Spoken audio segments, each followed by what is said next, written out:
Newton César chamando, desta vez com sinusite. Cá estamos, vamos ver, agora sem marcha está gravando. E aí, tudo paz? Tudo bem, mas com dor de garganta, nariz escorrendo. Nada que conhecimentos ancestrais, aquele chazinho de alho básico vai te ajudar muito com Ai, cara, sinusite gengibre. tá complicado aqui, mas vamos embora assim mesmo, né? Compromisso é compromisso, vai doente mesmo. Muito Bora bem, lá. Roberto. Então vamos lá, mais um episódio de Contatos Insólitos. Esse aqui é de número 113 e o tema de hoje é o universo mental e a matemática.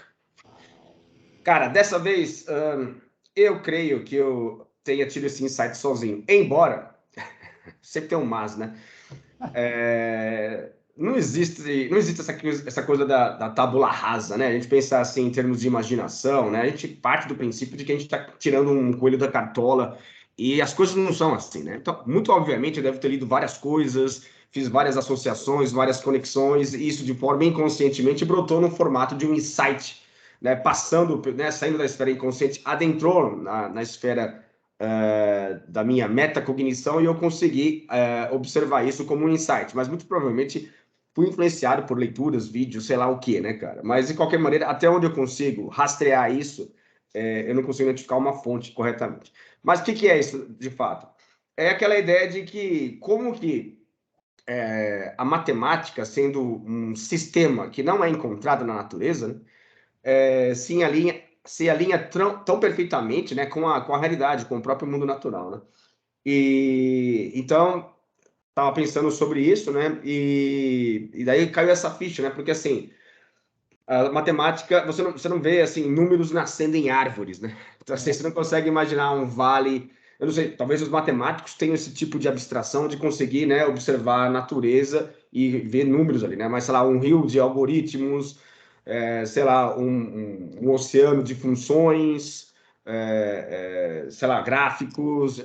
Você não encontra isso na natureza, né? Você não vê nenhum animal engajado em matemática, né? Pelo menos até onde a gente consegue entender o universo subjetivo dos animais, isso não existe. Então, é só com a mente humana que isso é observado, né? Então, o que isso traz de insights para nós, né? O que isso pode trazer de pistas em relação a algo que a gente vem batendo nessa tecla faz muitos episódios, né? Que o universo é de natureza mental. Então, essa correspondência com a natureza só poderia ser mais um indício de que, de fato, a natureza ela é mental. Obviamente que estamos falando aqui de uma mente transpessoal, né? Uma mente que se estende para além da nossa, e é óbvio que ela não é antropomórfica, é uma outra natureza, um outro tipo de mente, mas da qual nós fazemos parte, porque derivamos dela. A natureza veio primeiro, né? Nós chegamos depois, então não tem como a gente, né, fazer o caminho inverso aí. Mas eu acho que é uma pista muito interessante, a gente poderia discutir a respeito disso, né? De como que esses sistemas descrevem tão bem a realidade de uma forma assim tão perfeita, sendo que a única coisa que me ocorre sendo os números de natureza mental, assim, uma prova cabal de que realmente a realidade é fundamentalmente, ou seja, nos bastidores da natureza, nos bastidores da realidade, o que existe ali é uma mente, uma grande mente universal, borbulhando para tudo quanto é lado, né? E isso dá substanciação para aquilo que a gente vem comentando há vários episódios, né? Então é mais ou menos isso que eu queria começar contigo, falando aqui. Já vou passar para você que minha garganta já está doendo. Vamos embora. Não, muito bom. Putz, te ouvindo, me vieram vários insights, não vou lembrar de todos, mas vamos lá. Primeiro, a tua descrição dessa ideia de beber de várias fontes, a coisa fermentar e um dia alguma coisa vir à tona, é uma das definições que algumas pessoas dão para a criatividade. Todos nós fazemos isso de alguma maneira ou de outra, não vem do nada, né? É uma coletânea de vivências que a gente vem e consegue reorganizar de alguma maneira e, puf, vem à tona. Às vezes ela é única, genuína, às vezes ela é uma repetição de uma coisa que aconteceu do outro lado do mundo sem você saber, mas para você foi individual, foi pela primeira vez. Esse é o ponto. Segundo, muito curiosa e cômica essa ideia de que a gente não está vendo números brotando em árvores, né? Uma árvore com uma penca de números primos ali, ou um vale cheio de frações ali, não. Mas, por outro lado, sabe o que me veio à mente? Acho que foi no primeiro Matrix, que o cara estava explicando para o Neo, na primeira reunião que ele teve lá, que ele via só os númerozinhos descendo, lembra? E o Neo falou, como é que você entende isso aí? Se não me engano, ele falou, não, eu não estou vendo números, você está vendo números, eu estou vendo aqui, ó, um bife, uma mulher vestido vermelho, um carro, a adaptação de uma realidade totalmente fora, que é como eles estavam lendo as coisas. A gente não tem isso na realidade. Aquilo estava numa tela, né? É bem interessante. Mas legal. E por último, você encontrou mais um exemplo que a gente está para reafirmar aquilo que a gente acredita e tudo e aquilo que a realidade nos está indicando, os fatos nos estão indicando. Existe uma consciência cósmica que é premente a toda a existência exterior. Então, não se trata mais de ficar brigando, tentando convencer os materialistas de que eles estão errados. Não, eles que ficam com o universo deles extremamente limitado e sem respostas para um monte de coisa. Sigamos navegando nessa seara nossa, encontrando esses exemplos mais legais e aprofundando neles. Tem um monte de coisa para a gente pode se divertir aí com relação à matemática como exemplo e depois abrir o leque. Vamos estar explorando outros exemplos e outras maneiras que vão, eu acho, nos dar substrato para a gente conseguir cada vez mais reafirmar isso. Existe uma consciência exterior. Porque, a rigor, para um cidadão comum, o que adianta falar para ele, olha, na verdade, o universo é mental, não é isso que você está pensando. Não traz sentido nenhum para ele. Não traz sentido nenhum. A não ser que a gente possa trazer para o miúdo e tentar mostrar que alguns dos problemas que ele enfrenta são de natureza mental e as soluções viriam de natureza mental também. Né? Mas isso a gente pode deixar para um outro episódio. Mas eu vejo nos seus títulos, eu estava vendo outro dia, é um desafio muito legal, é como se fosse umas cutucadas nos materialistas, assim, muito legais, algumas muito sutis, outras aberrantemente explícitas, mas muito legal. Para mim está superado, eu já comprei, acho que você também, nós já compramos essa ideia, né? A gente não está, talvez a gente esteja procurando inconscientemente furos nessa nosso novo paradigma, e não estamos encontrando, o que é muito bom. Enquanto a gente não encontrar, ele é válido. Quando encontrarmos, vamos dar um salto além. Eu acho que funciona mais ou menos assim, né, cara? Bom, não sei se eu vou conseguir descrever isso com exatidão, mas eu acho que acaba acontecendo muito no sentido de que você não pode se diferenciar muito do mainstream, porque você passa a falar uma língua que ela não tem tração na realidade predominante, né? Então, se você fala uma língua que realmente foge dessa capacidade de encontrar algum nicho dentro desse mundo, você não encontra espaço, né, para se trabalhar ou para chegar nas pessoas, né? Então, acho que esse é o primeiro ponto. Então, eu não sei, isso, acho que você também faz isso de uma forma inconsciente, a gente não fez isso de caso pensado, né? Acho que a vida foi nos levando por caminhos que a gente acabou chegando nisso daí, né? Mas tem muito a ver com essa questão da neutralidade das palavras, de buscar achar palavras que descrevam aquilo que nós estamos tentando repassar para as pessoas de uma forma mais neutra, que não tenha uma pegada assim muito vinculada a uma religião X ou Y, mas às vezes, obviamente, não dá, às vezes você fica realmente muito preso em relação à limitação a linguagem, né, cara? Mas a gente busca fazer isso. Então, eu acho que, de uma certa forma, esses títulos e esses textos e essas conversas, elas buscam meio que indicar, né, ou apontar para as pessoas onde estão os furos, né? Justamente aqui, ó, nesse ponto, nesse ponto, nesse ponto, para que a gente consiga, a partir daí, tentar viver de uma forma melhor, né? O máximo que a gente conseguir. Então, não é uma questão de ficar defendendo, né? Não estamos aqui tentando defender, não, é o idealismo metafísico que é a bandeira, não é isso. Mas aqui é que o materialismo acaba sendo, cada vez mais, um paradigma assim, muito ruim para lidar com a realidade, né? Então, a gente tem que ter... você não consegue oferecer uma proposta para as pessoas, né? Você tá num barquinho no meio do oceano. Olha, tem uma proposta muito legal aqui, ó, que é muito mais seguro do que esse barco. Tá, me fala dessa proposta. Aqui, ó, pula na água. Ninguém vai fazer isso. Então, você tem que ter um outro barco, né, para que a pessoa se sinta segura para pular nele, né? Então, acho que o que a gente faz aqui é mais ou menos isso, né? Obviamente, isso aqui é uma metáfora, mas como é que a gente vai proporcionar esse outro barquinho para que a pessoa pule, né? Então, muitas vezes o mais fácil é indicar os furos no buraco dela. Olha, esse buraco que você está aí, ó, desculpa, esse barco que você se encontra, tá cheio de furos, né? Tá entrando água. Enfim, não é uma proposta de entendimento da realidade, é muito confiável. Então, assim, é mais ou menos o caminho que a gente toma, e eu volto a dizer, eu acho que não é de uma forma muito consciente, mas a gente acabou derivando para aí, e eu acho que muito que você falou dos temas e das provocações, eles advêm mais desse princípio do que de algo de caso pensado, assim, né? Não, sim, tenho certeza. E está tudo bem. E tem mais.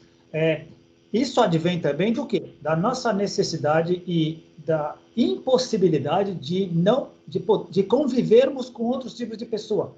Temos que conviver com tipos de pessoa. Algumas delas não são capazes de entender esse tipo de linguagem. A gente está procurando linguagens para algumas delas. Algumas vão entender. Pegando a tua analogia do barquinho, algumas estão muito satisfeitas naquele barquinho, mesmo sendo infelizes e miseráveis. Mas o universo delas é aquilo. Conceber água, que aquilo pode ser uma saída, sem chance. Conceber a possibilidade de um outro barco não existe. Para muitas pessoas, não. Para outras, não. Algumas vão flexibilizar essa realidade, a gente vai poder ter contato. Cabe a nós ter o discernimento, e a gente vem desenvolvendo, falo por mim, mas acho que falo por você também, de não querer, sempre que a gente descobre alguma coisa legal, sempre que a gente consegue dar um salto a mais, querer colocar a goela abaixo das pessoas, essa nova descoberta. Cansei de fazer isso e quebrei a cara. Não era assim que se faz. O meu processo de aprendizado mostrou que não é assim que se faz. É dando exemplo, é buscando mostrar com outro tipo de linguagem e esperando para que aquela pessoa seja pronta para que ela possa fazer aquilo. Senão, não dá. E algumas vão demorar alguns meses, outras vão demorar anos, talvez décadas, e outras talvez nunca vão perceber. A grande sacada é como conviver com elas razoavelmente bem, mesmo que elas não consigam ressoar como a gente. E é um desafio muito grande, né, cara? Porque você vê, é como se a gente estivesse, por exemplo, com um farol, né, no meio de uma escuridão, né?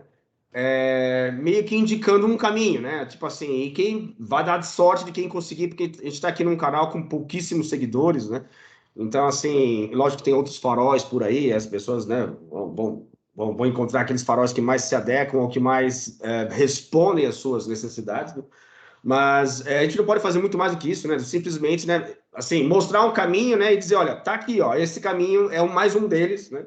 E se vocês acharem conveniente, ou sensato, ou coerente, então venha por aqui, né? Mas não dá realmente para você, como você mesmo disse, enfiar a goela abaixo e esperar que as pessoas fiquem satisfeitas com isso. Lembrando, a origem disso o canal existe graças a uma gentileza sua de querer abrir. E sua também. Não, assim, mas eu chego lá. Mas a gentileza sua de transformar um bate-papo entre dois amigos que nos nutria e só a nós dois, que nós sentimos essa necessidade e estava muito bem do jeito que estava e continua muito bem. E a sua gentileza de poder abrir isso para outras pessoas poderem participar e talvez alavancar um pouco do livro no começo, mas agora já não tem vírgula nenhuma. A ideia é trocar ideias para que outros possam participar da conversa, o que é ótimo. Se desse zero, eu acho que talvez viesse uma certa frustração no começo, mas o que a gente estaria ganhando com essa conversa já está bom demais. Ela por si basta. Concorda comigo? Então, eu acho que é por aí. E, mais do que isso, todas as nossas conversas, quantos outros faróis nós fomos encontrando e compartilhando nesses 6 anos? Sim, eu acho que é muito mais legal. Autores e pessoas que a gente nunca tinha ouvido falar e hoje são bastiões, são pilares de onde a gente assenta a nossa laje de consciência. Isso é muito legal. E a tendência é continuar. E outros, de vez em quando você me passa alguns dos comentários de algumas pessoas às vezes sugerem outras coisas também. Eu acho que isso é como a gente pode continuar crescendo, né?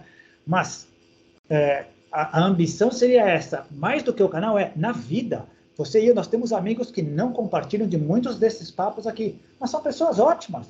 A gente quer compartilhar com elas, a gente compartilha outras esferas de vivência, e o nosso querer é poder, quando a gente vê que elas estão sofrendo, quando a gente vê que elas estão meio perdidas, nesse materialismo que não tem muita escapatória, a gente quer ajudar. Mas eu falo por mim, de novo, e acho que falo por você. Muitas vezes nós tentamos iluminar e não deu certo. A pessoa não estava preocupada, a pessoa estava questionando a lanterna. Né? Olha ali. Não, mas o que você está fazendo? Eu não preciso disso. Essa luz está me ofuscando. Não preciso disso. Né? E a gente foi aprendendo. É do jogo cósmico, e aprendendo e experimentando. Né? E o tema de hoje é muito legal, porque ele tem um espectro tão legal, e eu tenho algumas ideias também, que você vai apresentar algumas também. Fiquei pensando esses dias, cara, é fascinante o que a gente pode ir subjetivamente e objetivamente nessa viagem, nessa discussão. É muito legal. Tá, então, eu proponho, então, né, pelo menos, vamos ver se você concorda, de falar um pouco sobre aquilo que o Jung entendia pelos números, né, como arquétipos de ordem, né? Então, essa ideia do arquétipo, né, para aqueles que não estão muito familiarizados com o tema, é aquela ideia de um padrão, né, mental, padrão consciencial, que por si só é vazio, mas ele representa ali uma estampa, né, de um comportamento, né, que está ali presente na psique da humanidade como um todo, né? E aí os números seriam simplesmente padrões de ordem, né? Esses padrões mentais de ordem. Então, acho que isso traz muito sentido, né, para essa ideia de como a matemática poderia estar associada, em um primeiro momento, à mente, obviamente, e como que isso poderia se estender para além de nossos corpos, se estender para a natureza como um todo, né? Não sei se você já gostaria de fazer um comentário em relação a isso. Não, isso é genial e reforça aquilo que a gente estava falando antes, perdão. Para quem não tem essa visão, para quem não tem esse mínimo de abertura, você está falando de quê? Padrão subjetivo, não consciente e global? Isso não existe. Isso eu não estou vendo, isso não existe. Isso é da sua cabeça, não existe. Então, quem não for capaz de entender isso, talvez a gente tenha que procurar outras expressões, outras explicações, vivências para poder entender, para poder explicar para essas pessoas. Senão, elas não terão olhos para ver. Parafraseando o Ken Wilber, quem só enxerga com o olho do corpo não conseguirá ver coisas que só com o olho da mente ela será capaz de ver, e menos ainda com o olho do espírito. Então, não tem. Todos nós temos limitações. Todos. Todos. E nós, muito obviamente, estamos inseridos nisso. Então, essa ideia dos arquétipos de ordem é interessante, que dá para estender para aquela ideia dos fractais, né? Como é interessante os fractais, que são formas simplificadas, mas que no primeiro momento parecem assim, né, não ter uma função específica, mas se você gerar uma repetição daquilo, o que é começando de uma forma simples vira algo de uma complexidade absurda, né? Então, exponencialmente, matematicamente falando, aquilo se torna muito sofisticado. Então, meio que a gente recai naquela ideia da origem do universo, como é que o nada, a partir do nada, tudo surgiu, né? Então, é possível, através com coisas muito básicas, né? Assim, regras muito simples, leis assim, muito básicas, você criar um nível de complexidade com o passar do tempo absurdo, né? Então, acho que os fractais também, como um exemplo de como a natureza se transforma ou se manifesta, e pode ser entendida através da matemática, também pode se relacionar com isso também, né? Que, com o olho mal treinado, ou olhando a princípio e fazendo um julgamento apressado, mostraria um grau de desordem, e quando se analisa, se encontra ordem. Exatamente. Uma ordem subjacente nos fractais das galáxias, numa série de coisas. O que parecia uma bagunça, todo entrópico, tem ordem. Um ramo da matemática, inclusive, é a teoria do caos, de uma série de desenvolvimento e tal. Uma ordem onde aparentemente não haveria, né? Inclusive, a gente poderia também fazer um parênteses aqui, né? De que forma que nós, como seres vivos, seres biológicos, seríamos algo avesso ou uma briga de braço em relação à entropia, né? Porque a entropia é essa tendência ao caos, né? A desorganização. E para que a gente fique vivo, continue na existência, é preciso ter grandes padrões de organização, né? Para que o corpo funcione adequadamente, né? Para que a gente consiga dar uma sequência à nossa vida, é preciso necessariamente ordem, né? E isso é um desafio, né? Não que o universo... Aliás, esse é um grande paradoxo, né? Que assim, pela lei da entropia, era para estar tudo absolutamente desorganizado, sem sentido, vagando pelo universo de forma aleatória, e a gente tem altíssimos padrões de ordem por todo o universo. Uma criatura como nós, com esse nível de adaptação a esse planeta, pega um exemplo qualquer, pega o olho humano. O olho humano é a quintessência da ordem. Exatamente. Só a evolução darwiniana, por acerto e erro, por mutações e aleatória, não daria conta de formar esses pares de olhos adaptados para esse tipo de planeta. Nós somos a quintessência da ordem, da coisa organizada. Não deveríamos existir. Pois é. Eu estou completamente contra-intuitivo, né, a nossa existência. Como é que a gente está aqui, cara? Bom, e aí também você tem a questão desse alinhamento, né, cara? Então, assim, eu acho que o alinhamento é uma coisa absurda, né? Porque, assim, toda a nossa ciência e a tecnologia, obviamente, por consequência, estão baseados nesse alinhamento entre matemática, né, e a natureza, né? O que ocorre na natureza. Então, volto, né, a dizer aqui, aquilo que eu comecei nesse episódio. Se a gente não encontra esses números nas árvores, nas montanhas, né, nos oceanos, por outro lado, você consegue descrever essa realidade através dos números, né? Então, isso todo cientista, todo matemático consegue entender isso, embora para mim matemática, eu tenho um relacionamento muito ruim com matemática, isso no período da escola, eu consigo identificar os traumas que eu tive com certos professores, etc. Mas hoje, analisando de um ponto de vista assim, um pouco mais isento, eu consigo perceber como rico isso é, né? E de que forma a gente pode utilizar esse nosso próprio benefício e como que essa correspondência pode nos ajudar, né, a entender esse alinhamento tão perfeito entre esses números, que são coisas de ordem abstrata, não são encontrados na natureza, né, não dão em árvores, né, não são encontrados nos rios, com os nossos próprios processos mentais. Muito bem colocado. Inclusive, o Howard Gardner, o professor de Harvard, que em 1995 criou a teoria das inteligências múltiplas, coloca a matemática como um tipo de inteligência. Em que sentido? Algumas pessoas têm mais facilidade do que outras para aprender e desenvolvê-la, e é normal. Assim como música, algumas pessoas têm um ouvido absoluto, a maioria das pessoas não tem ouvido absoluto. E que faz uma pessoa que gosta de música e não tem ouvido absoluto? Rala diz treinar, treina muito e pode chegar ao nível de virtuose. A mesma coisa com as outras inteligências, inclusive com a matemática. E tem outro aspecto que você me fez lembrar agora, para muita gente a matemática é ao mesmo tempo ciência, como explicação da realidade, e arte. Olha a simbologia, olha os números, os gráficos, os símbolos que são usados são compartilhados por toda a humanidade. E não tem limite, eles continuam sendo... A tecnologia está nos mostrando o que era o xizinho lá, o hashtag que a gente usa hoje. Não existia antes, hoje vai adquirindo outros sentidos, outras coisas. A gente vai criando globalmente aceitos. É impressionante a nossa capacidade. E é legal também esse aspecto da descrição, né? Como a gente foi conseguindo ao longo do tempo conseguir descrever a realidade e como que a gente se perdeu nesse processo, né? Mais ou menos aí no século XIX, com a ideia de confundir a descrição com a realidade descrita, né? Então, parece que em algum momento no meio do caminho a gente se perdeu nisso daí, né? E aí a descrição passou a ser a coisa mais fundamental. E aquilo que é a realidade em si, né, ficou para trás. Então, é aquela metáfora que também a gente usa várias vezes, de confundir o mapa com o território, né? Ou seja, o mapa foi criado para se entender melhor o território. E em algum momento há uma confusão aí que você acha que não. O que é fundamental é o mapa. O território, de alguma forma, ele vai ser brotado, ele vai ser retirado desse mapa, e em algum momento vai acontecer, que aí a gente entra em outra seara, que é aquela questão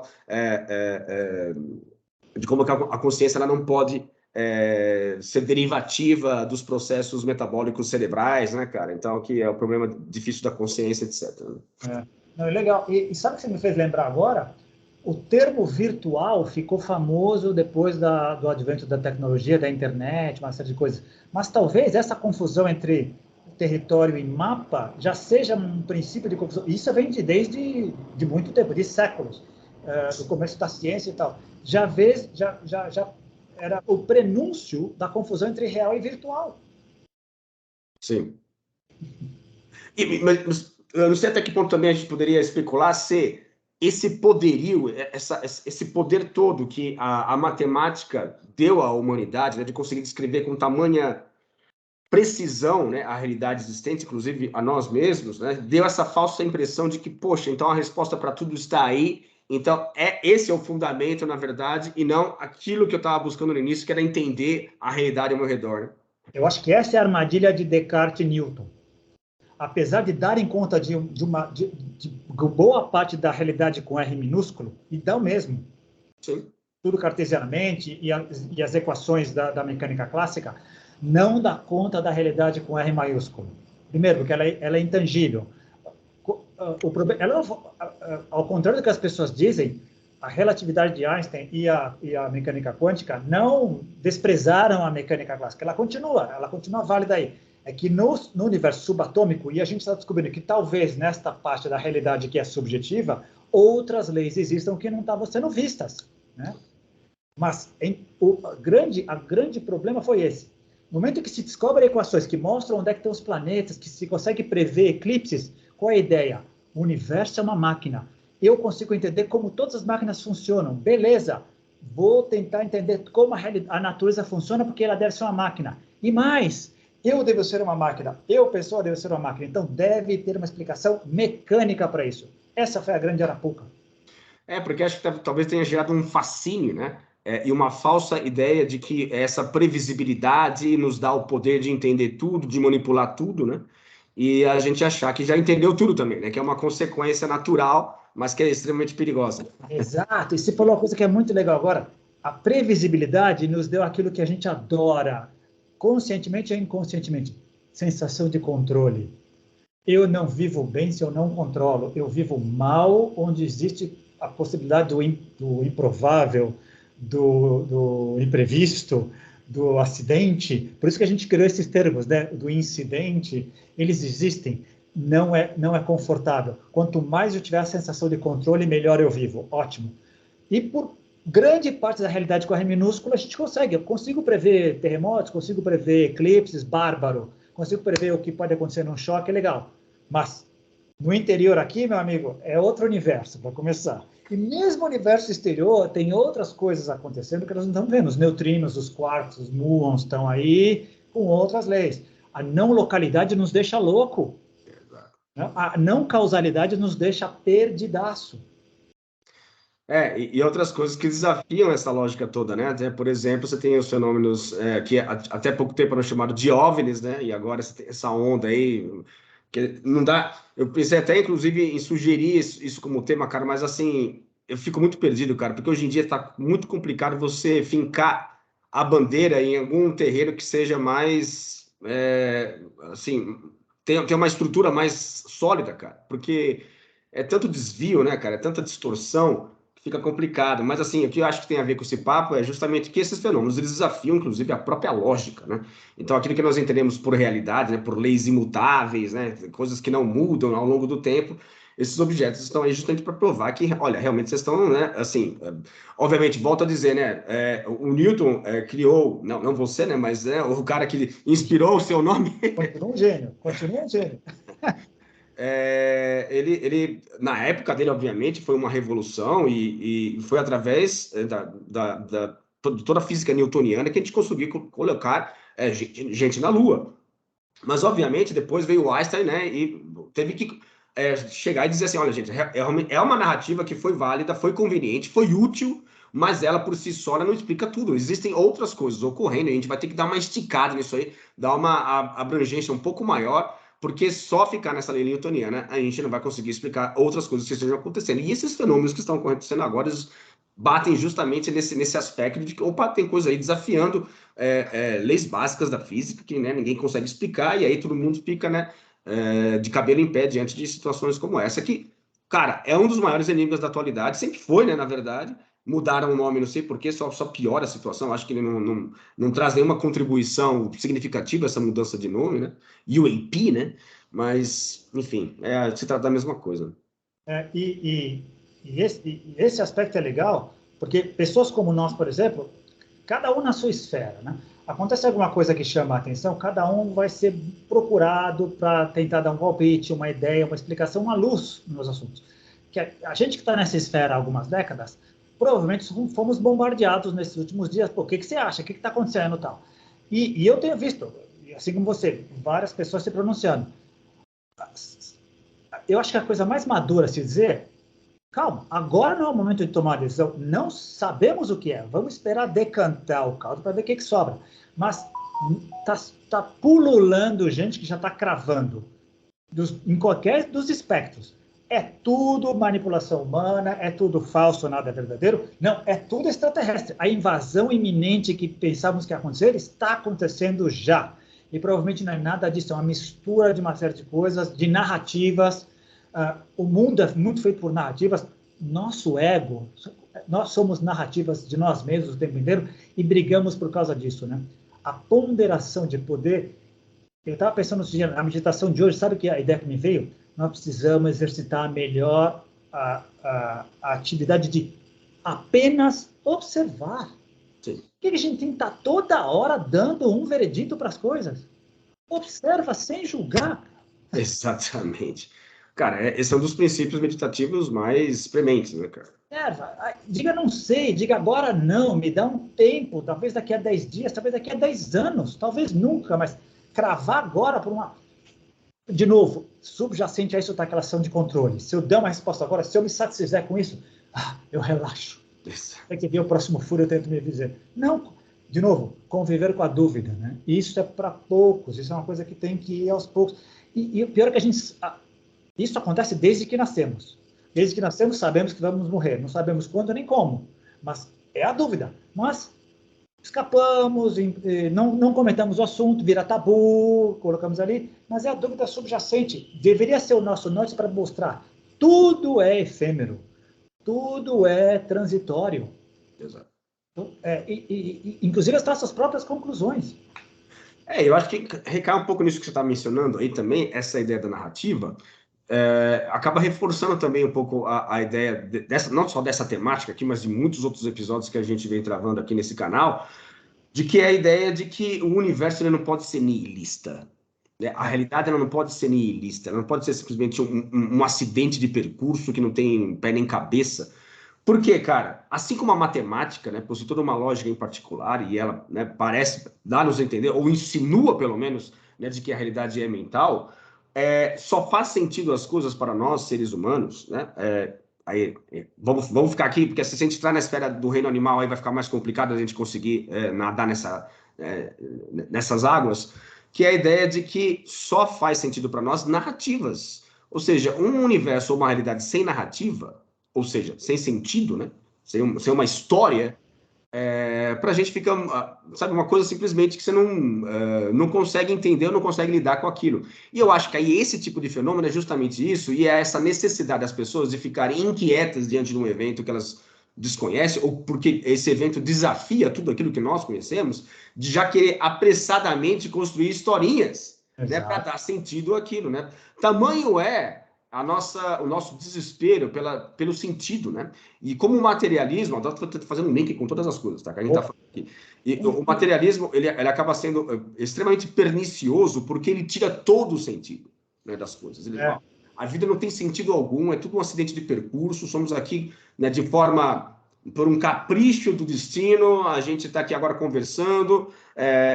Então, assim, para a gente é muito angustiante. E isso talvez explicasse, pelo menos, né, ou explica, por que tem tantas taxas de suicídio, tantas pessoas desesperadas, tantas pessoas sem objetivo na vida, ou sem sentido, né, com altos níveis de sofrimento, justamente por comprarem essa ideia de que realmente está todo mundo aqui vivendo, se debatendo numa loucura, num caos, que não há nenhum sentido por trás disso tudo, esquece, né? E a ciência crava, carimba isso, né, nas nossas testas, e a gente compra essa ideia, né, e vive sofrendo o resto da vida por causa disso. Muito bom isso daí. E, legal. Isso mostra a importância dessa perspectiva, porque são todas, na verdade, visões e perspectivas de vida. Essa tem sido prevalente, e essa ideia do sentido é muito curiosa, porque tira o sentido, deixa as pessoas num vazio existencial terrível, elas não sabem por quê, então buscam soluções as mais variadas, mas mesmo os materialistas que advogam essa ausência de sentido, eles também escafedem-se da responsabilidade quando deixam de considerar que eles têm consciência. Sim. Eles não sabem de onde vem. Eles não querem explorá-la, porque dá muito trabalho. O que os cientistas com C maiúsculo estão fazendo é muito legal, temos aqui todo o ramo da física, química, matemática, todas as ciências que a gente criou, bárbaro, mas temos que incluir nesta equação a consciência. Vai dar trabalho, sim, é terreno pantanoso, sim, mas é a maneira que a gente vai crescer. E só para comentar o que você falou, eu acho que a atitude sábia seria, sim, temos que ter narrativas, porque sem elas a vida não tem sentido. Mas lembrando, toda a nossa narrativa necessariamente será parcial, Sim. porque ela é sempre limitada. E quanto mais crescermos, mais ela vai ser abrangente. Não nos apeguemos a ela. O principal fundamento do sofrimento é apego. A gente se apega às coisas e é muito difícil largar o osso. Exatamente.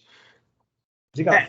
Não, assim, você tem duas instâncias, né? Em um primeiro momento, pegando aí o fenômeno UAP, né, cara? Em português, como é que a gente Era decidiu? fenômeno aéreo não identificado. Nossa, então assim, Objeto vagando. enfim.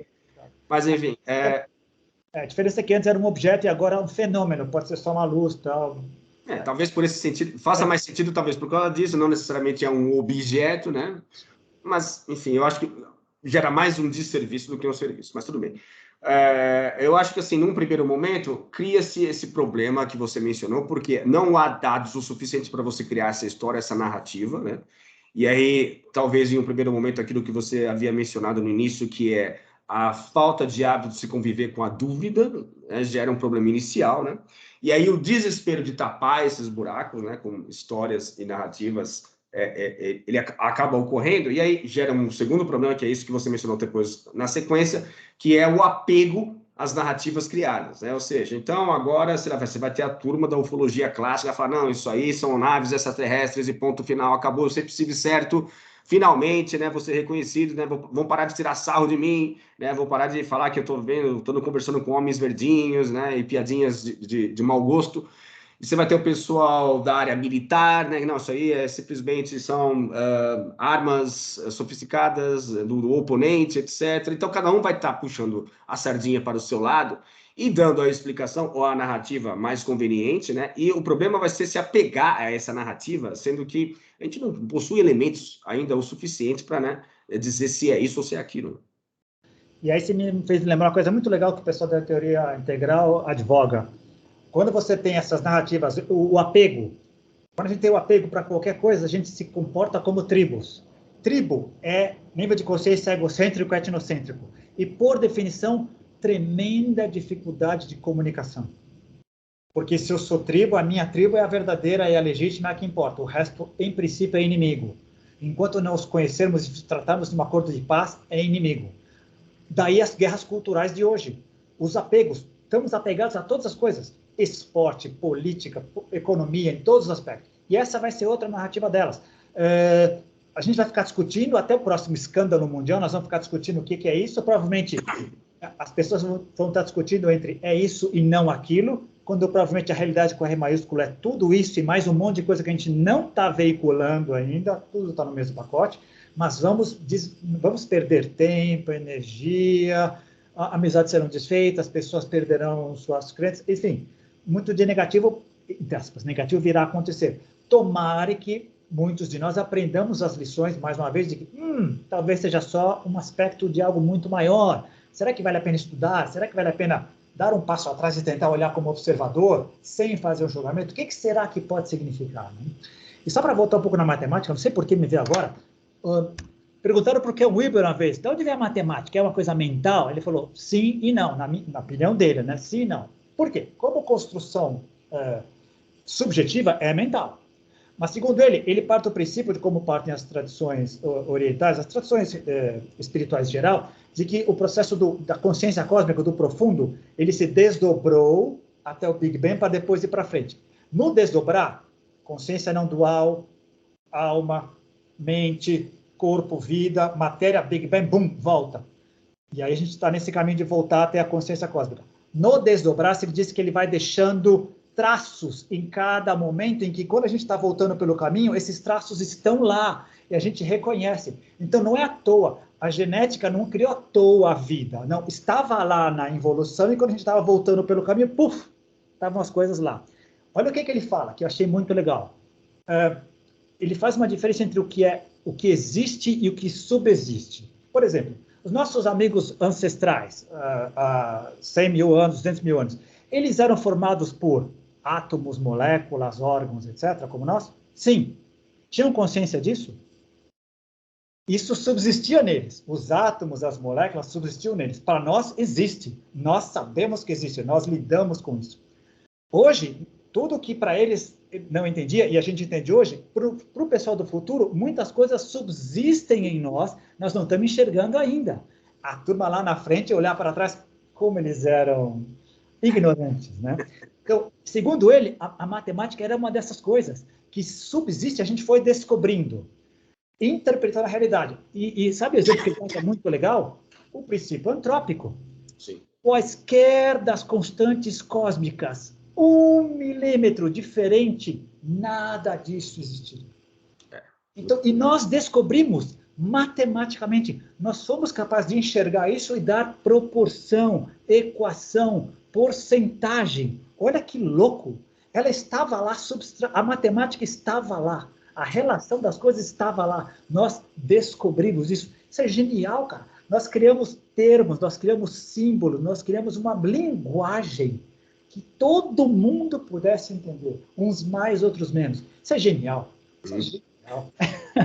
E você falou aqui da questão milimétrica, né, cara, da precisão, e como a precisão ela passa a ser paradoxal, né, no sentido de fazer com que a gente esteja aqui, né, nesse exato momento. É aquela ideia justamente, né, da linguagem binária dos computadores, né, onde você só tem a possibilidade de haver 0 e 1, e aí o Fagin, né, o Frederico Fagin, que é aquele cara que inventou o microprocessador, né, cara, que é um gênio, cara multimilionário, e agora ele é uma das pessoas, juntamente com o Bernardo Kastrup, que alega que o universo é de natureza mental, sim, né, que a consciência jamais será possível de ser criada artificialmente.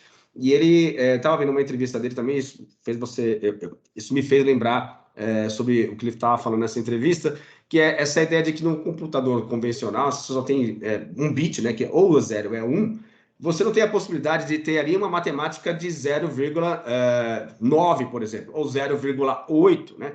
Então, ele menciona assim, ou é certo ou é errado. Então, se você tem algo que é 0,9, né, mas não dá 1, vai considerar como errado e vai simplesmente ignorar a equação. Por isso que os computadores quânticos, segundo eu não entendo muito bem, para falar a verdade, mas segundo as ideias que ele conseguiu passar e o que eu consegui entender, dessa ideia de haver um universo infinito de possibilidades, só que a gente vai conseguir trazer para essa realidade de 0 e 1 aqui, né, no universo tridimensional, e de que aí sim você vai considerar todas as possibilidades existentes e não vai computar apenas ou 0 ou 1, né? Então, em termos matemáticos, faz muito sentido, né? A questão da estatística, né?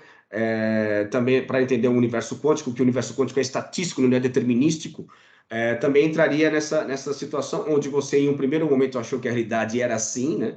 Ou seja, ela é determinística, ela é 0 ou 1, e agora você percebe que não é muito mais assim, não. Agora é mais uma questão de estatística, que existem muitas coisas entre o número 0 e o número 1, e que a coisa tem que ser ampliada, tem que alcançar essas outras instâncias também, né? Por mais que eu estude, e eu sou o exemplo do que o Richard Feynman falou, do vídeo de quem diz que entende de física quântica, e ele foi um dos fundadores, porque é muito complexo e muito complicado. Mas um dos princípios básicos que me ajudam a entender, a grosso modo, estamos falando de um tipo de conhecimento e saber que lida com possibilidades / probabilidades, ponto. E aí, dentro desse espectro, o 0,9 entra, o 0,0001 entra, e explica todo o princípio, todas as constantes cósmicas. Inclusive, uma das coisas que o nosso querido Rupert Sheldrake adora, algumas das constantes que não são tão constantes assim. Exatamente. Vem mudando também, que mostra que o universo tem uma inteligência por trás que está manipulando, que essa consciência ela está em evolução, como diz o pessoal da teoria integral. É o espírito em evolução. E é legal, quando você percebe que a constante não é tão constante, uau, olha que loucura isso. Você tem que mudar até o termo da coisa para poder adaptar e continuar crescendo. Ele tem até uma palestra muito interessante no TED, né, falando sobre isso. Depois eu vou tentar achar essa palestra e colocar no descritivo do vídeo, porque é muito legal. Muito boa. Mas uma coisa que me ocorreu agora também, em relação a como é que a gente faz essa conexão entre a matemática, a mente e a natureza, né, cara? É um fenômeno que acontece no reino humano, que é muito interessante, que é a famosa... isso eu vejo direto acontecendo, né? Que você jogar água suja para fora da bacia com um bebê dentro, né? Então, isso poderia ser encaixado nessa visão, né, determinística, né, de que se você tem lá um resultado que é 0,9, né, ou 0,1, você não pode considerar esses resultados, você tem que considerar ou 0 ou 1, né? Então, com que facilidade, por exemplo, que a gente joga a água suja para fora da bacia e a criança vai junto, porque não, para a gente ou é certo ou é errado, ou é preto ou é branco, né? E aí essas nuances todas, elas se perdem, né? A riqueza de nuances, elas se perdem no meio do caminho, porque a gente é incapaz de considerar outras coisas além do certo e do errado, né? E aí você tem toda a questão da polarização, né? Que também acaba sendo uma linguagem binária, ou seja, né? Esquerda e direita. Então, tudo isso acaba entrando num nível de complexidade muito maior e que você percebe que a gente acaba ficando burro por desconsiderar a questão da matemática como explicação para a realidade, sendo ela muito mais estatística, então, por conseguinte, muito mais quântica do que determinística e newtoniana, como a gente acha que é, e culturalmente a gente se afina mais com esse tipo de metáfora ou de analogia do que com uma analogia mais quântica, com uma analogia... eu detesto usar essa palavra porque você está tão deturpada ultimamente, né, cara? Todo mundo utiliza a palavra quântica para tudo quanto é coisa, inclusive, né? Coaching, mas não tem, é inevitável, cara. Às vezes a gente é obrigado a utilizá-la. Mas eu acho que também é uma analogia interessante com essa questão da matemática, desse determinismo entre preto e branco, 0 e 1, que também ferra muito o nosso relacionamento, né, uns com os outros. Muito bem colocado. E te ouvindo, sabe o que me veio? Eu acho que a gente já falou sobre isso antes. Eu acho que é compreensível que a gente, eu me coloco no meio da corintianada, como bom corintiano que sou, eu acho que é compreensível que a gente se sinta mais à vontade naquilo que é mensurável, palpável e binário. Dá trabalho pensar fracionalmente, dá trabalho pensar probabilisticamente, dá uma insegurança, a gente não se sente bem na insegurança. Por outro lado, você falou uma coisa que é muito legal, e olha só, a ideia do binário, né? A própria natureza, que é a grande mestra, que é a grande escola, que é a grande maestra de tudo, nos mostra que os tons, os espectros estão por todo lado. Não existe um tipo de verde na natureza, existem vários. Não existe um tipo de tamanho de árvore, existem vários. Não existe um tipo de ramo, existem vários. Os exemplos estão aí, a gente que quer uniformizar por conta dessa tentativa de segurar e tal. Tem outra coisa legal que me ocorreu também, a gente está falando do grande Isaac, o cara tá... Isso que eu acho que a genialidade é essa. Eu estou olhando para a realidade, eu estou observando coisas, eu quero tentar explicar aquilo que eu estou observando em números. Bárbara, consegue fazer. Puxa, a quantidade de equações, o conhecimento que eu tenho agora, ele não dá conta disso. O que eu faço? Choro? Não. Invento cálculo diferencial, avanço, a humanidade avança com essa linguagem simbólica que vai ser comum a todos para me ajudar a explicar essa realidade que está aí na frente. E outra coisa que também me ocorreu agora, a gente é tão sagaz, nós, esses símios que descemos das árvores outro dia, a gente cria coisas como raiz quadrada de -2. Se os números não estão aí, onde é que está a raiz quadrada de -2, cara? Mas graças a isso, aos números negativos, aos números inteiros e toda aquela fração, a gente consegue construir prédios, a gente consegue prever eclipses, a gente consegue, criar foguetes que voam e descem, a gente consegue fazer coisas incríveis graças a essas ferramentas que não estão aí no dia a dia, a gente não pega no chão, a gente foi criando, interpretando essa realidade. Aí vamos dar um crédito para nós. Muitos de nós fomos capazes, sim, de observar, sem julgar, um pé atrás de olhar a realidade e tentar, no papel, colocar no bidimensional isso que a gente está vendo aqui. E fomos muito bem sucedidos até agora. Claro, criamos bombas de destruição, isso é outra história, né? Colocamos o planeta em risco várias vezes, mas que engenhosidade, que capacidade incrível de poder interpretar a realidade. Imagina essa capacidade de pegar todas essas linguagens. O que a gente está fazendo agora, criamos um idioma. Segundo o Noam Chomsky, a linguagem já estava lá substratamente, mas os nossos queridos ancestrais não conseguiam fazer. Estava lá. O desenvolvimento, a possibilidade do formato da laringe possibilitou a gente. Olha o que a gente é capaz de fazer graças à comunicação, cara. Exatamente. É impressionante. Olha o que a música, a linguagem da música, o que é aquilo, cara? Que também é matemática. Pura. Mas é muito maluco, né? Porque quando a gente fala de matemática, a nossa maneira também de separar as coisas, né? A gente, né, separa o mundo ou o universo em exatas e humanas, né? A nossa mania de querer, né, colocar tudo em caixinhas, né?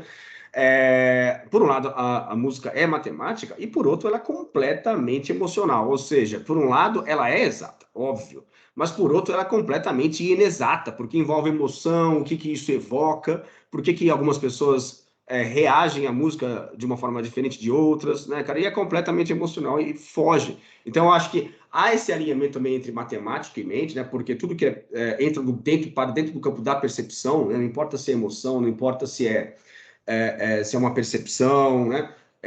Acaba fazendo parte da consciência, né? Porque sem consciência não há a sensação de experiência, né? Então, onde há a experiência, necessariamente tem que haver consciência, né? Por isso que é um debate que a gente passa a entender em em determinado momento nosso, nessa jornada de contatos insólitos, eu não lembro exatamente quando, que a gente passa a adotar a temática da consciência como o centro, o núcleo de tudo quanto é coisa importante no nosso momento, né, atual, porque sem essa equação, né, entre aspas, da consciência no meio do caminho, tudo fica muito em vão, né, e a gente adentra ou padece, né, da falta de sentido que o paradigma materialista nos dá, porque justamente o paradigma materialista, ele coloca a consciência para o segundo plano, ele coloca escanteio, isso não é necessário, não podemos considerar consciência, isso aí é um subproduto do cérebro e fazer o quê, né? Tá aí, temos ela, mas não é fundamental, porque a realidade é fundamentalmente uma coisa abstrata e matemática, e aí olha que maluco, cara, por isso que o paradigma materialista, para mim, cada vez mais, ele fica uma coisa sem sentido. Se o materialismo considera a realidade como algo abstrato e matemático, e se a matemática é fundamentalmente mental, cara, vocês são muito contraditórios. Onde Porque, veio? Foi um acaso de Neurônios que criou aquilo? cara, então assim, se a realidade é fundamental, a consciência está na base de tudo. Então, como é que vocês, né, negam a existência da consciência, ou quando não negam, simplesmente dizem que é um fator aí que não é muito importante, e a gente não vai perder nosso tempo falando sobre isso? É muito maluco. Não, legal. Te ouvindo agora, me veio um pouco um flash de uma possível. Um dia eu vou fazer isso, da arqueologia dos nossos papos. Eu acho que a gente começou a falar, e eu, no meio do caminho, descobri o Ken Wilber, e a gente descobriu junto o Thomas Campbell, e a gente começou aí. E isso foi nos guiando, o Castro pintou no meio do caminho, o Monroe, Robert Monroe, foi nos guiando, a consciência é o assunto a ser tratado, que é do topo da pirâmide é o topo que está no momento. E não vamos escapar disso, a gente está vendo por outras perspectivas. E falar em perspectiva, te ouvindo um pouco antes do que você está falando agora, o problema não é separar em exatas humanas biológicas, não é separar ciência em química, física, matemática, é achar que só uma delas prevalece sobre as outras. A grande sacada é o fenômeno que eu estou observando. Vamos tentar descrevê-lo, vamos tentar analisá-lo sobre as diferentes perspectivas. Aí a coisa fica rica. Exato. A coisa fica genial. Sobre a perspectiva física de um jeito, sobre a perspectiva psicológica de outro jeito, sobre a perspectiva matemática de outro jeito, musical de outro jeito. E aí, a realidade, a gente cada vez se aproximaria mais da realidade com R maiúsculo. Muito bem sacado. Seria a ideia mais ou menos de um objeto de arte, né? Uma obra de arte que você analisa por várias perspectivas diferenciadas. Você pode analisar pela perspectiva matemática, né? E, aliás, a gente tem exemplos disso, né? Por exemplo, você tem a proporção áurea, né? A sequência de Fibonacci, né? Que pode ser entendido realmente como um processo artístico, óbvio, né? É abstrato e advém da mente, advém da consciência, mas ele é completamente matemático também ao mesmo tempo, né? E você pode, se você tiver esse vínculo, essa questão do apego a determinados pontos de vista, né? Falar, não, só é válido a matemática, ou só é válido o aspecto artístico. Não, todos estão ali participando ao mesmo tempo, né? E a realidade é muito mais rica do que tudo isso, né? Então, a gente pode expandir isso para todos os nossos papos aqui também, em relação a essas diferentes vertentes, onde a gente sempre tenta, pelo menos até onde a gente consegue, né? Utilizar de um propósito mais inclusivo do que excludente, né? Porque faz mais sentido, né, de você juntar todas as peças ao invés de fazer, né, uma seleção entre isso e aquilo. Na realidade, tudo indica que nada está fora. Se algo existe, está dentro. Exato. O que a gente tem que encontrar buscar o que os físicos buscam, a grande equação unificadora, até a gente está tentando colocar o máximo possível de perspectivas. E é muito legal. A gente consegue se ver hoje, falo por mim, acho que falo por você de novo, a gente consegue se enxergar hoje? Legal. Hoje é o máximo que a gente consegue enxergar. O máximo de perspectivas é essa. No passado era menor. Sim. Não tínhamos visão para aquilo. E se viéssemos hoje, voltássemos atrás, tentássemos conversar com nós há 10 anos, teríamos muita dificuldade de diálogo, talvez. Com certeza. Não seria igual. Não iam conseguir. E uma coisa que você me fez lembrar também agora, aí voltando à influência do Kastrup, que é justamente sobre a ideia da matemática, né, que ele fala, voltando a falar sobre, né, os fenômenos aéreos aí não identificados, da ideia de que ele menciona que, olha, a questão é o seguinte, né, tem muita fraude, obviamente, a gente sempre falou também a respeito da ufologia clássica, né, muita fraude, muitas coisas deliberadas, muita gente querendo ganhar dinheiro simplesmente, querendo aparecer, ganhar ibope, etc., muita distorção, muita invenção, muita teoria da conspiração, mas há uma quantidade aí pequena em relação ao montante total, mas há uma quantidade pequena de realmente de fenômenos que precisam e merecem a nossa atenção, né? E ele falou o seguinte, que se você tiver que provar que algo existe, você não precisa de uma quantidade absurda, você precisa só de um. Então, se quiser falar assim, se existe um ganso preto, você não precisa ter 400 mil gansos pretos. Se tiver apenas um, no meio de todos os restos, existe. Então, aquele ganso preto existe, ele está ali, a gente não pode ignorar. Então, voltando à questão dos números, não é porque um fenômeno ele é mais ou menos frequente, ou ele borbulha mais em determinadas épocas do que outras, que você vai jogar tudo na lata do lixo, mais uma vez, né, jogar água para fora da bacia com a criança dentro. Não, existe, está ali acontecendo, né? O Pentágono já reconheceu, o fenômeno é real. Então, a gente não pode simplesmente ignorar, fingir que não tem nada acontecendo, porque, em termos estatísticos, ou porque eu ouvi falar pouco, ou porque eu nunca me interessei pelo assunto, então isso não existe, né? Muito absurdo isso. E aí tem outro aspecto também que o pessoal da teoria integral, e aí eles dizem que as grandes tradições espirituais já diziam isso faz tempo, que é, para algumas pessoas, somente o reconhecimento de uma autoridade, somente o Pentágono reconhecer, legal, relaxei, finalmente, eu não sou louco, o Pentágono reconheceu, ou o governo brasileiro reconheceu, bárbaro, a gente delega uma autoridade e que é muito comum aos humanos. Mas tem uma coisa que é anterior a todas elas, que deveria ser inquestionável, que a gente não dá o devido valor. Quem teve uma experiência extraordinária não precisa de prova exterior. Sim. Não é. Para quem teve um contato, quem teve uma experiência com o não dual, não precisa de prova de que Deus existe. Não precisa. Não precisa. Quem teve qualquer experiência extraordinária de pico, consciente ou não, não precisa disso. Quem teve experiência concreta com o OVNI, que escapa das explicações casuais, não precisa do batismo e da bem-aventurança do que o Pentágono diga. Não precisa. Exatamente. Mas aí que tá, né? Uma coisa também é o evento vivenciado e outra coisa é a interpretação que essa pessoa depois vai poder fazer em relação a ele. E isso vai depender de uma série de outras circunstâncias, tendências, necessidades, carências. Consciência, nível de consciência principalmente, mas pelo menos a experiência em si ela vai ter. Exato. E ela vai ir mais legal, assim como acontece nas experiências, nas práticas espirituais. Você pode encontrar uma sanga, um grupo de pessoas que também venceu aquilo com quem você pode conversar e ser a sua referência. Não vá conversar com qualquer Zezinho num bar. Ele não vai ser a sua referência. Não vá falar com o Datena. Não vá falar com o Jô Soares, mesmo porque ele já não está mais aqui. Mas ele vai partir do pressuposto de que eu tenho um programa de entrevista humorístico. Então, eu não vou te levar tão a sério quanto deveria. Procure referências. Essa é outra coisa. Para cada linha existe uma referência. Para cada perspectiva existem as referências também. Elas estão sendo construídas ao longo da nossa história da humanidade. Muitas vezes o problema é esse, é buscar as referências erradas. Exatamente. Então, você está com um problema de saúde, você vai buscar o quê? Né? Um médico, bom, você pode até procurar por, de repente, tratamentos alternativos, tudo bem, é válido também, né? Mas, mais uma vez, né? A proposta é sempre ser inclusiva e não excludente. Então, por que não procurar um médico? Por que não procurar uma terapia alternativa ao mesmo tempo, né? Você tratar da sua mente também, tratar da sua psique, de uma forma geral, ao invés de escolher entre um e outro, né? Mais uma vez, entre um 0 e 1, por que você não opta por todas as escalas existentes entre o número 0 e o número 1, né? Assim, nem sempre a gente consegue tudo, mas quanto mais você conseguir abrir o leque, melhor. Talvez um dos subprodutos do advento da ciência como prevalente do materialismo seja essa simplificação. Para me dar um problema, eu te dou uma solução simples. Até que se criou o famoso adágio, para grandes problemas complexos existe uma solução simples e errada. Mas a gente não se conforma com isso, a gente quer uma solução simples. Quando o mundo, a vida e nós, principalmente, somos criaturas extremamente complexas. Exatamente. E você percebe agora, então, com essa questão, esse boom, né, de pessoas mandando para mim. Você falou de você, eu recebi vários vídeos, cara, e muita gente mandou para mim. O que você acha disso? O que você acha? Cara, não dá para, né, definir nada por enquanto, né? Você tem que aguardar para ver se surgem mais coisas, né? Pode estar acontecendo tudo ao mesmo tempo.